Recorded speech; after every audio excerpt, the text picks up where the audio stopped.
हफ्ते भर के सस्पेंस के बाद गुरुवार रात 10 बजे जब रामविलास पासवान ने बीजेपी के अध्यक्ष राजनाथ सिंह के साथ संयुक्त संवाददाता सम्मेलन किया तो ये साफ हो गया कि मोदी के नाम पर अटल बिहारी वाजपेयी की सरकार छोड़ने वाले पासवान को सत्ता के लिए मोदी की उंगली थामने से गुरेज नहीं है।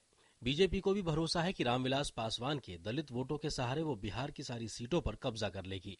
एलजेपी के साथ जो हमारा गठबंधन हुआ है, इसके बाद हम पूर्णतः आश्वस्त हैं कि बिहार में भारतीय जनता पार्टी एलजेपी गठबंधन को प्रचंड बहुमत हासिल होगा। पासवान की पार्टी बिहार की 40 लोकसभा सीटों में से 7 सीटों पर चुनाव लड़ेगी। राज्य में बीजेपी उपेंद्र कुशवाहा की पार्टी के साथ भी गठबंधन कर चुकी है, जिसे 3 सीटें दी गई हैं। बाकी 30 सीटों पर बीजेपी खुद लड़ेगी। बीजेपी और पासवान की दोस्ती को बाकी दल अवसरवादी गठजोड़ बता रहे हैं।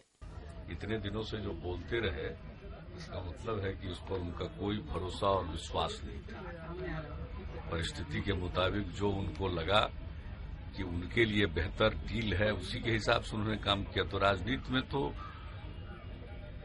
सिद्धांत नाम की कोई चीज नहीं है, ये प्रमाणित कर दिया। नरेंद्र मोदी जी को जबकि उनको प्रधानमंत्री का उम्मीदवार बनाया गया है, तो मुख्यमंत्री से नहीं हटाने के विरुद्ध में अलग हो गए और प्रधानमंत्री बनाने के लिए साथ हो गए। ये लॉजिक हम लोगों को समझ में नहीं आती है। राजनीति है, राजनीति में कहीं कोई जा सकता है। जहां तक मोदी जी के क्लीन चिट की बात है, तो भाजपा के झूठ से दूसरे लोगों को प्रभावित नहीं होना चाहिए। जानकारों की माने तो पासवान के आने से न केवल बीजेपी को फायदा होगा, बल्कि उसकी विरोधी जेडीयू और लालू यादव को भारी नुकसान होगा।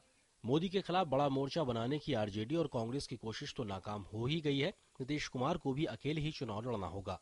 पासवान के पास भले ही कोई लोकसभा सीट ना हो, लेकिन बिहार में करीब 4% पासवान वोट तो हैं जो बीजेपी के साथ जा सकते हैं।